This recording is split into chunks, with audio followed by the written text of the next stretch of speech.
Welcome back. It's time now for a look at the day's business news. And for that, I'm joined on set by Stephen Carroll. And Stephen, we're going to start on currency markets. And in Japan, the yen just keeps getting weaker. Yeah, it does. It reached its lowest level against the dollar in 4 years on Thursday. A dollar will now buy you over 100 Japanese yen. Now, it's been part of a trend that we've seen in recent months. You can see the value of the yen there, about how much of it, how much you can get for a dollar there on that chart. The falling value makes Japanese exports cheaper, of course, which is good news for Japan. In fact, the electronics manufacturer Sony mentioned in its results on Thursday that it had helped them return to profit for the first time in 4 years. So it is having a tangible effect. This is all part of a strategy by the Prime Minister Shinzo Abe, elected in December, along with the central bank. He's promised this aggressive monetary policy to try and kickstart the world's third largest economy. Part of that, it's having an effect of bringing the value of the yen down. Now, this has led to accusations that Japan is engaging in currency wars, competitively devaluing its currency to try and give it an edge over other countries. But this is a charge that Tokyo has denied. Well, how has this just affected markets? Well, it's been very positive on the Asian markets, or certainly rather on the Japanese markets. The Nikkei opened up over 3%. It's fallen back slightly since, just 2.65% there in the green.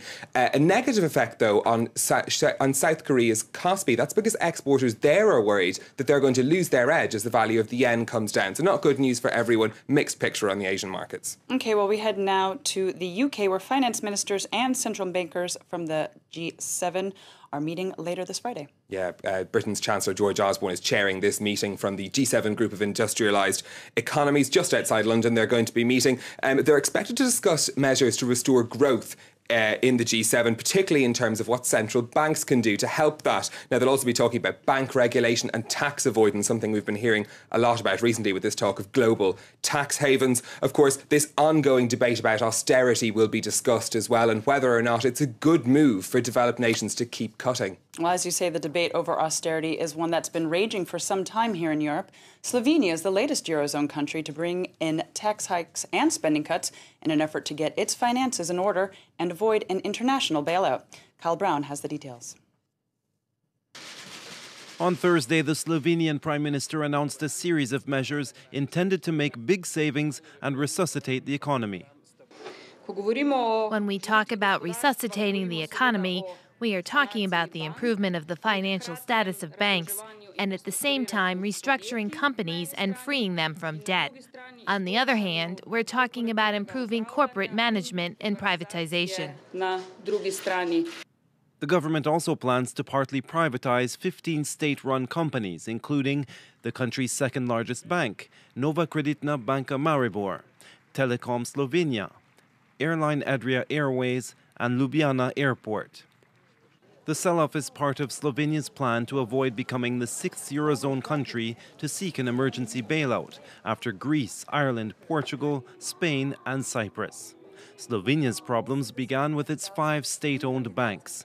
They have an estimated 7 billion euros of bad loans on their books. To dig its way out, the Slovenian government has also introduced a number of new taxes. And on July 1st, its 2 sales tax rates will rise from 20 to 22% and from 8.5% to 9.5%. A real estate tax will be enacted in 2014. The government will have to meet with unions to discuss cuts to public sector spending by 250 to 300 million euros.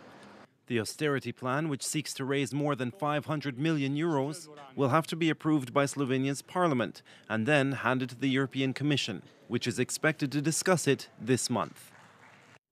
8 people have been charged in New York over what could be one of the biggest bank heists in history. Yeah, that's right. Not a bank heist as we might traditionally think of it, but this was a cybercrime operation targeting 2 Middle Eastern banks. US prosecutors say the gang broke into 2 credit card processors, allowing them access the details of prepaid MasterCards from the Bank of Muscat and Oman and the National Bank of Ras Al Khaimah in the United Arab Emirates. Now, with those details, they were able to make transactions totaling, or withdraw money totaling $45 million. At one period, over a period of 10 hours, they managed to make 36,000 withdrawals, $40 million taken in that period. Prosecutors have described this attack as being one of surgical precision. They were the nucleus of the New York-based cell of this worldwide cybercriminal network. Their job was to cash out or withdraw millions of dollars from ATMs in and around New York City using stolen prepaid debit card numbers that were obtained through sophisticated computer hacking techniques. This group alone, the New York cell alone, netted $2.8 million of the $45 million that was stolen worldwide. This $2.8 million represents the second largest bank heist ever in New York City. China has sent a word of warning to the European Union, calling for dialogue when it comes to trade disputes. It follows a decision by the European Commission to impact import duties on Chinese-made solar panels. European producers say China's subsidising its own panel producers to gain market share. Sales of Chinese-made solar panels have skyrocketed in Europe. European producers say Chinese exports account for almost 80% of the European market.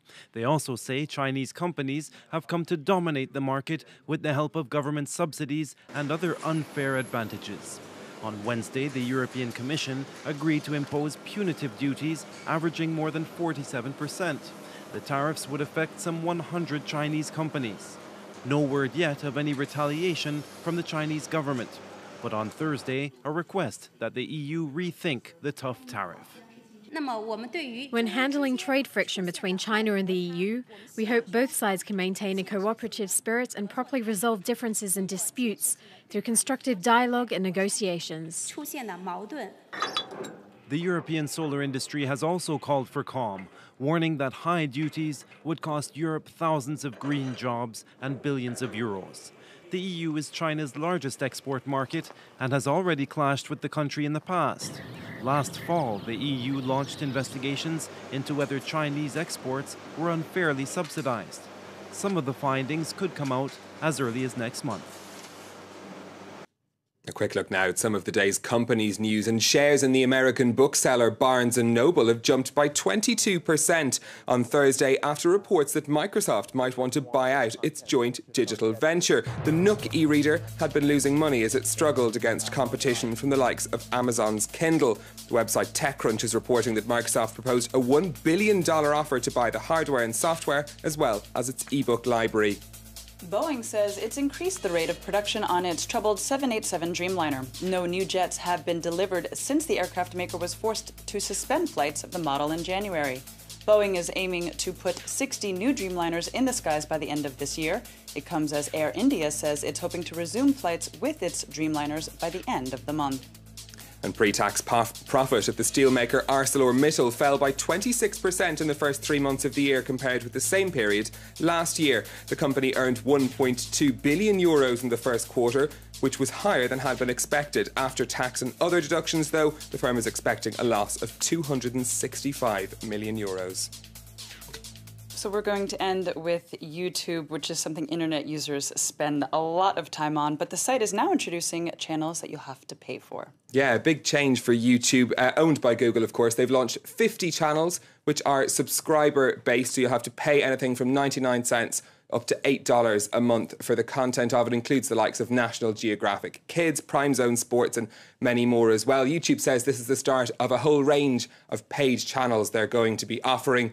That Sesame Street, one of the ones that are going to be expected to add to the list soon enough, puts YouTube in competition with the likes of Hulu and Netflix. It also gives Google a chance to earn money in a different way from YouTube. They bought the company in 2006 for $1.65 million. The internet giant will keep about 45% of the revenue from these subscriptions, about the same of what they get from advertising, and the rest of it goes to the channel owners. Stephen Carroll with the Business Update. Thank you very much. Do stay tuned to France 24. Chris Moore is here with more headlines.